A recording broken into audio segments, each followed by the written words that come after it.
Many thanks for the opportunity to give my presentation today. Now, my special subject for my sins is frailty, but really what I'd like to talk about is the cost of effective healthcare. This talk is given in the context of population ageing, human vulnerability and mortality, and ultimately the limits of medicine. Frailty is a huge subject, not necessarily dear to many of our hearts, but I think it is increasingly important for all of us. It's actually very hard to know how to start a conversation. So I'm going to jump in at the deep end and ask Harry Nilsson to give the introduction for us. So this does cause us all discomfort. I think Harry clearly is talking about frailty. It's one of our greatest fears as individuals, and it's something I think that we don't like to talk about, and certainly don't confront the possibility that this may be our fate. He also reminds us at the end that it actually could happen to us, and I think it's fair to say that with an ageing population, that many people in this room, unfortunately, are going to suffer the ravages of older age. For Harry, success in avoiding his ignominious end was actually dying early, and I think many of us would argue that that is a very high price to pay to avoid frailty in older age. I would put it to you that population ageing, which is a relatively new phenomenon, is actually probably the best measure of success of health. And we know how this has happened, but I'd just like to sort of put a few milestones and just comment on a few aspects of this. It really started, I think, with public health measures, sanitation, water, in England in the 1800s. Same time, sort of the start of ability to vaccinate our population with smallpox late in the 18th century. Penicillin was first described in 1928, and risk factor control for our population started to become very effective in the 1960s and 1970s, and cardiovascular mortality started to fall at that time, and things like diet, smoking, exercise were gaining widespread traction. But the critical thing, the era of effective medication only started in the 1980s, and this is the era when many of us would have started our practice. And this is where medications were first subject to large-scale trials and demonstrated to have not only effects in morbidity, but definite reduction in mortality. And I think that it's really our systems and technologies have allowed dissemination and systematisation of evidence-based medicine, which has allowed the benefits to accrue to our, at least Western population. Population ageing occurs by only one mode. It's reduction of premature mortality. This is survivor curves between 1900 and 1986 for US females, and it's representative of all Western countries. But you can actually see over a relatively short period of time, so almost 90 years there, that the average life expectancy of women increased by 25 years. But what this illustrates is that the proportion of people surviving at each age has increased. And this started to be effective in the youngest population early on, and that was sort of infections. In recent years, however, it is very clear that mortality rates, even in our oldest people, so over 80s and 90s, is also dropping. So this accrues over the whole span of human population. A really interesting article from Nature just last month, showing good evidence that human lifespan is ultimately limited, and they put the upper limit of human, where we like to get, is 115 years. And on average, I'm not sure of the maths, but it's clearly well beyond several standard deviations above the mean, but it's likely, on average, the human population is meant to live probably 85 to 90 years. This, it's interesting to see that women were affected in both First and Second World War in terms of mortality, not quite as much as men, but there's a significant drop there. This graph looks, though, like it is going to increase ad infinitum, but clearly with an upper limit to human longevity. This inexorable increase, which is about 2.5 years of life for every 10 years that pass, cannot continue. So the question is whether this is just a gradually rising tide of ageing population, or is there a more fundamental seismic shift that is occurring? And I think that this graph, which is from Hospice Palliative Care New Zealand, is very interesting. And it's really looking at death by stratified according to age. And the ones you really need to have a look at is the yellow at the bottom and the dark blue at the top. So yellow at the bottom is deaths under 65, dark blue is over 85.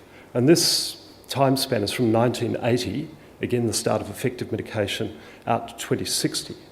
And what you can see, so we're about sort of, well, less than halfway along the curve, but what you can see is that the blue is going to increase dramatically a bit further down the track. And one of the things that is behind that is, as we are deferring mortality, it accrues. So deaths we are preventing now in people in 60, in 30 years' time, these are going to be the 90-year-olds that are forming part of that dark blue, part of the graph. The important thing also is that the proportion of deaths according to age is not going to change much more after that.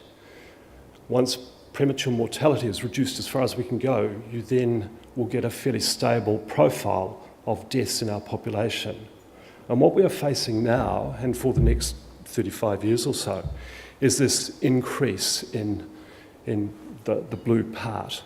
And I would put it to you that as most of the healthcare costs and healthcare experiences occur in the last year or two of life, this profile of population is going to increasingly be reflected in our individual practices. So look, we all get a bit immune to just looking at graphs of ageing population. I'm hardly sick of it. So I'm trying to put a human face on what this may look like. I don't know whether this is going to help, but if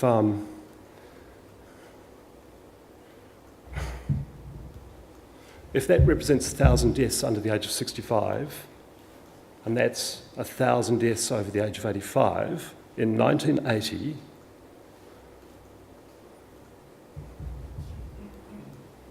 about a third of our population died under the age of 65, 12% over 85. Where we are now, we've probably halved premature deaths. And about a third of our population now is dying over the age of 85. Come 2060, it's predicted we can probably get premature mortality down to about 4%. The trouble is you've got 76% dying over the age of 85. Now, I would put it to you that this probably is the aim of medicine. It's actually to get people to old age. Old age actually is the time we are programmed to die. This, again, barring unforeseen sort of shifts in risk factors and stuff, ultimately is the profile of our population. And I say that's a good thing.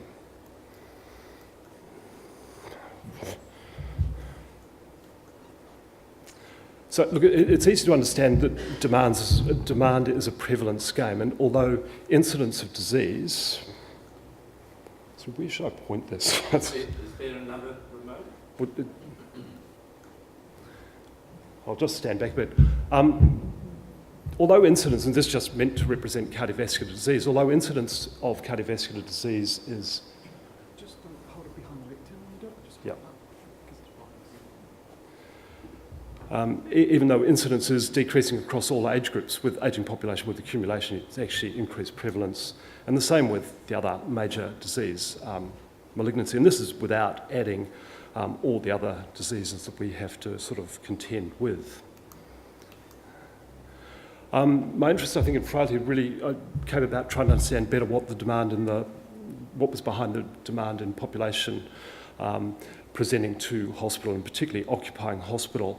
Now, Hawke's Bay is a static population. There's been no demographic growth in the time that we looked at this work, which was between 2002 and 2012. Neither were there specific sort of measures for our old population to keep them out of hospital. So it's quite a sort of good test bed. But this is really just looking at acute hospital occupancy in population over 65. Now, below 65, there'd been a total occupancy fall. But over the 10 years, the bed occupancy between 65 and 79 was reasonably static. Over 80, there was significant growth. And the work was done to look at what data sort of contributed to that.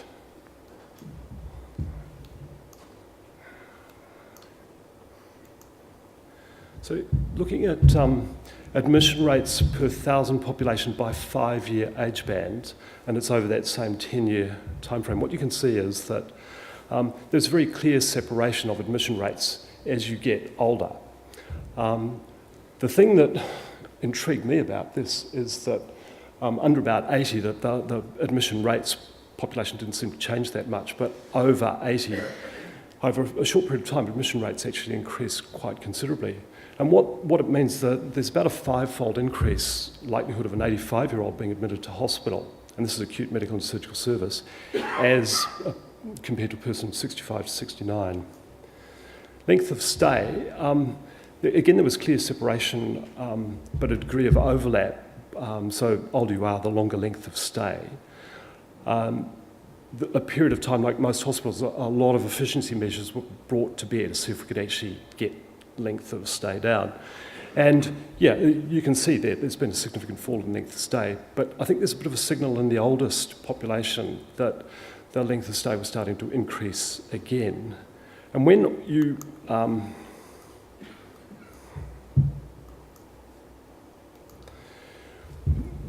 then sort of drill down to bed occupancy per person by age, there is quite a striking difference. People under the age of 80, so the 65 to 69 in the purple, there was a fall in bed occupancy per person. Over the same time, if you are over 80, there was a significant increase in bed occupancy per person. And it just intrigued me why that should be. You know, what was wrong with our model of care or our population that they could behave so differently in a hospital which really only offered one model of acute care. So I sort of postulated that healthcare towards the end of life, frailty and expectations may well be behind this. So I've done some work around frailty. The thing is that healthcare towards end of life and frailty are actually inextricably linked. But just a quick audit of 100 people on an acute medical ward, just looking at what actually happened to them a bit further down the track. And you can see that the older age groups, the 85 and above, 35 and 40% 8-month mortality, just after coming to hospital. I know that this work has been replicated elsewhere, and it's about 50% of the older population will die 1 year after acute hospitalisation.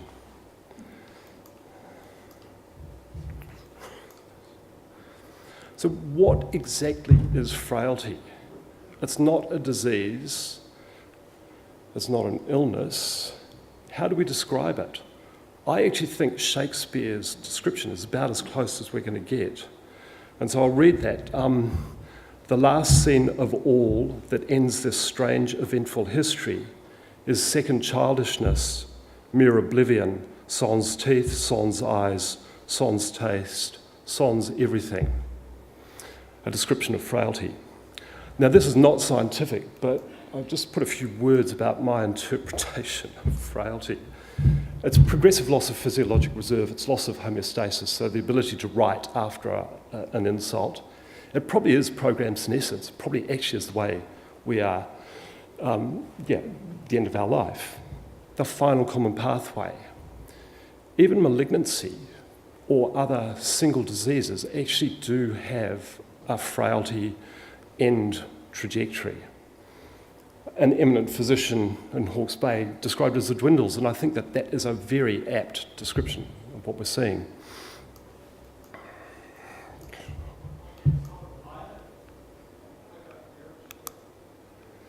It actually is the beginning of the end.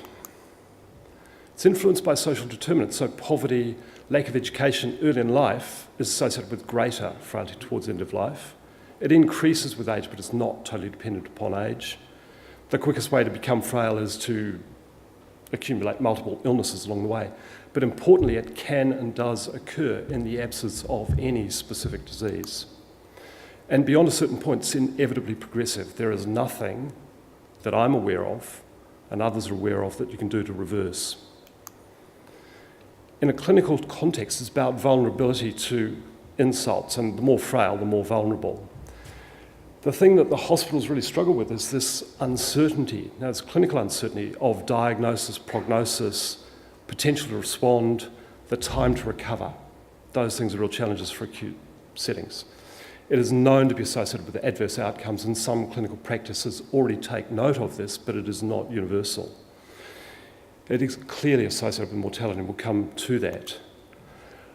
The critical thing, though, is that progressive frailty is associated with progressive dependency, and I'd put it to you that one of the greatest costs that we have is actually the cost of dependency. So the language of frailty, I mean, Shakespeare knew what frailty was, but this is clearly not, his concept of romantic vulnerability is not what we're talking about. But the point is, I think that the language around frailty is very confused. My understanding is quite different from someone else's. The best we've got at the moment is models of frailty. This started off with a sort of, the first one's called the phenotypic. So this is really presenting signs or symptoms of frailty. And I'll just gloss over this. It's really simple: weight loss, exhaustion, low energy expenditure, slow gait speed, and weak grip strength. So that was the first model. The second model, these used to be the geriatric syndromes. They're actually just presentations of frailty. And it's falls, immobility, delirium, incontinence, and susceptibility to side effect of medication. Now, the trouble is that anyone who's involved in acute medicine, this is actually increasingly what acute medicine is. It's actually the management of frailty syndromes. And it's good that it's starting to be explicitly recognised as frailty. Accumulated deficits is probably a sort of a newer concept, and it really is that as we get older, we accumulate illnesses or symptoms or support needs, and the greater the burden of those deficits, the increasing severity of frailty. This has just been published this year. It's started off accumulated models about 90 variables. This is down to 36, which are extracted from primary care database. In the validation they've done for this, when you divide the 36 variables into quartiles and then stratify the population according to that, the validation was over 200,000 people. The prevalence, so you can actually see mortality curves increasing. Accumulation of deficits clearly associated with increasing mortality. One of the important things there is even the most severely frail, so those with between about 28 and 36 deficits still have a 40% 5-year mortality. So there is a long tail to mortality. The prevalence in the population, and this is just in free living people over the age of 65, that only 50% of that population were in the fittest group. So dependency, frailty is a pathway to dependency, and I think one of the most clinically useful sort of constructs about frailty is related to dependency, and this is a clinical frailty scale.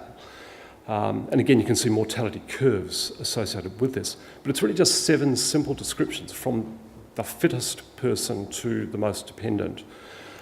So the first 3 groups, which were fit without disease, through to disease with well-controlled symptoms, have the least mortality.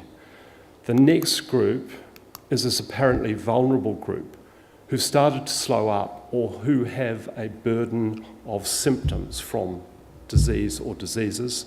There's significant mortality associated with that. The other one they call mildly frail, which is just requiring assistance with instrumental activities of daily living, and this is like shopping, housework, finances. Again, there is a mortality associated with that. And the last 2 groups, the moderately frail, where you need assistance with activities of daily living, which is dressing, showering, mobility, or fully dependent, have the highest mortality. But again, the 5-year mortality, the 5-year survival in the most severely frail is still about 40%. So what is the scale of frailty? If you look at dependency in the 2 years before death, again, just published, I think, last year, you can see that the scale of this is quite phenomenal. Unfortunately, females are frailer at any given age than males. On the left is death under the age of 69. The right panel is death over 90. And just looking at the important point is that age of death, you become, as age of death increases, the likelihood of frailty increases. But the important thing is, over 90, 2 years before you die, a full 50% of people are frail, needing assistance with activities of daily living. So what happens after a seismic shift? And I would put it to you that the seismic shift is not the gradual increase of ageing population, but it's that change in the stratification of age at which we die, which is happening before us today. So if we go back to our deaths and use the graph before to illustrate the burden of frailty, this is when I started. That was frailty, not a huge amount. This is where we are now. The burden of frailty has probably increased by about double. The burden of frailty in 35 years' time increases 8-fold from 1980 or 4-fold from now. And I think that I think frailty is one of the things that really drives acute demand, and it is unrecognised. And I think our system is unprepared for this. So what I'd suggest is that the tidal wave, the tsunami we should be concerned about, is not the grey tsunami, but the frail tsunami. So just look at cost of dependency. This is old figures from America, but really looking at cumulative health costs, age of death. So if you die at 65, it's about $40,000. If you die at 100, it goes up to about $450,000. The green really illustrates the cost of hospitalisation. The yellow is nursing home care. There's a couple of lines at the bottom which is prescription costs and home care. But the cost of dependency over and above acute medical cost is represented there. And again, the cost to society and the cost that accrues to health increases as we age our population. The trouble is, this is obligatory spend. We have no way of avoiding this spend. And in New Zealand, the cost of rest home care actually accrues to health as well. So if frailty is a real issue, is there a target in frailty that we can actually use? It seems to me that our models don't work for young and old equally. So I've sort of got this construct, and it's around the vulnerability of frailty and the concept that as we have diminishing physiologic reserve, there's possibly a diminishing capacity to respond to intervention. And this is the construct that if there's a timeline culminating in death, and there is effectiveness on the y-axis, the red line representing a sort of nominal threshold of effectiveness, what we can say is that in robust populations, in young robust populations, trial-driven data clearly indicates effectiveness of medication and intervention.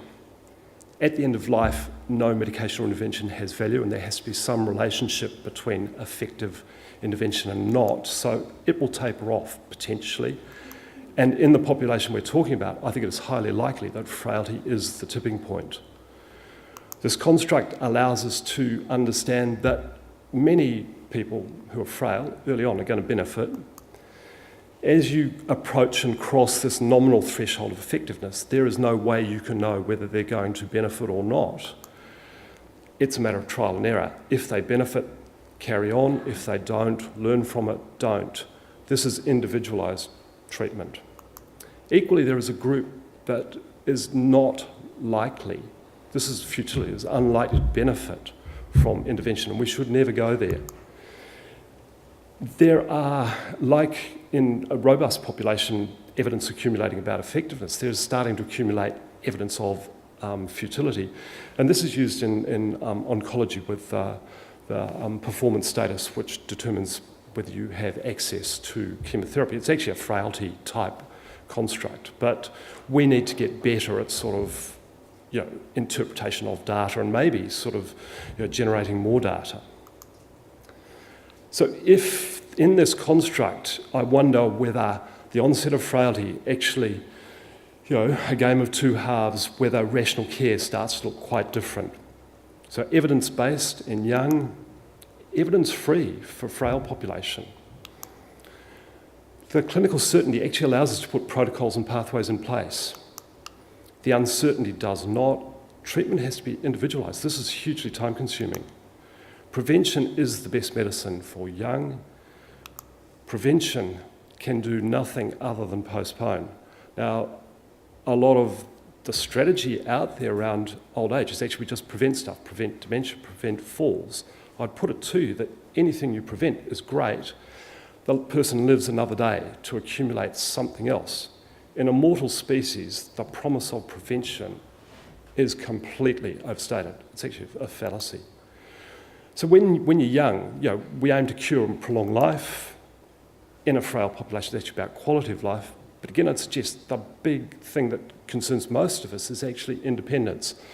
And as Harry pointed out early on, the fear of loss of independence is perhaps our greatest fear.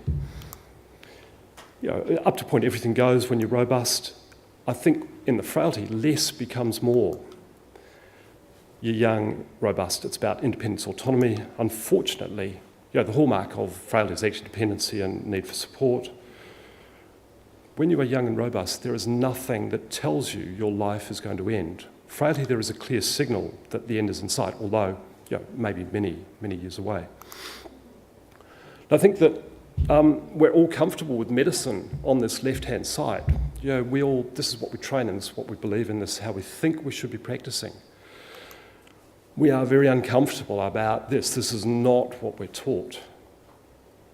But I would suggest that as the pendulum swings from people dying young with single organ disease, dying suddenly, to dying old with chronic disease, that our practice has to move with that, and we all have to become more adept at practicing in a frail population.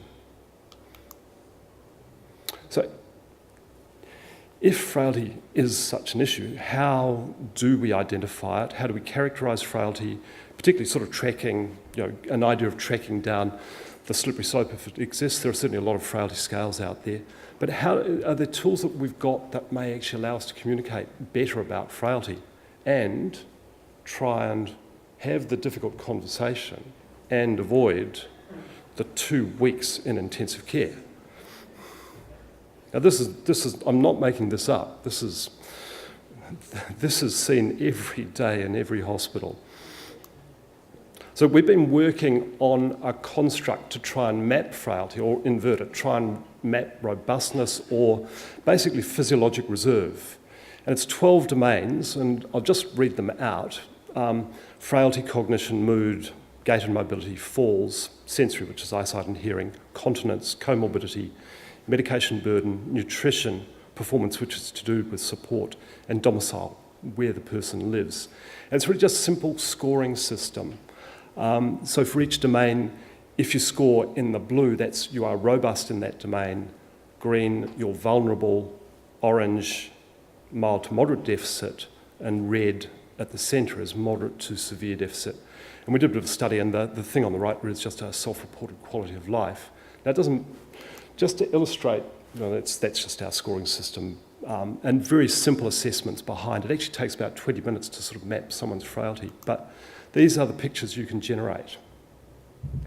That a 93-year-old male, when you look at the 7 o'clock position comorbidity, you can see that there is no significant comorbidity. But in a fully robust person, you'd expect the circle to be full. But this is a mildly frail person that is vulnerable in mood and cognition, and has had 1 or 2 falls recently, and has got impaired eyesight. He reports his quality of life is only 4 out of 10. Contrast with a 78-year-old woman who scores very badly on comorbidity. So there's been a lot of comorbidity that has accelerated her frailty, so she's more frail than the other. But I think you can see the concept behind this, that it sort of maps what we hope is a bit of a reserve and allows us to frame conversations with not only individuals but with families about what the reality of the person in front of us is. Now, one of the things why I'm not quite as dispirited about the initial Harry Nilsson film is that quality of life, once you are frail, has no correlation with degree of frailty, by and large. There's a weak positive correlation, but this woman is clearly frail, and self-reported quality of life is not too bad. And I think we actually have to take some sort of confidence from that. So, the ultimate paradox of medicine. Medicine creates old age by allowing potential lifespan. We do not increase potential longevity. The cost of successful ageing is frailty, and I think, unfortunately, it's the inevitability of frailty. Prevention postpones, it doesn't cure. The trouble is that our health strategies are full of these false promises, because it sounds great. And actually, you don't have to think about the problem if you promise a cure. I'll put it to you, and this is the paradox, the more successful medicine becomes in allowing more of us to reach old age, the bigger, not the less, this problem becomes. I heard Winston the other day, and I thought this was fabulous. You're dreaming if you don't understand the fundamentals. And I would suggest a solution has to have something to do with the problem. The problem is we are not articulating what the problem is. So just clinicians and expectations. Time magazine from last year is saying that this baby could or will live to 142 years old. Now, unless medicine comes up with some fundamental way of changing biology of ageing, this does not happen, will not happen. If it happened, and it's no use for only one person. I mean, if it existed, it would have to be scalable, and it's just not going to happen in our practicing lifetimes, maybe the future. But the point about this is that I think clinicians really have to start to, we've got a role in modifying expectations. We have to lead, clinical practice. This is our job. This is our time. So mercifully, the end is near. So look, I'd really just like to leave the last word to another man who understood all about mortality, and this is Freddie Mercury. Ain't that a shame? Thank you.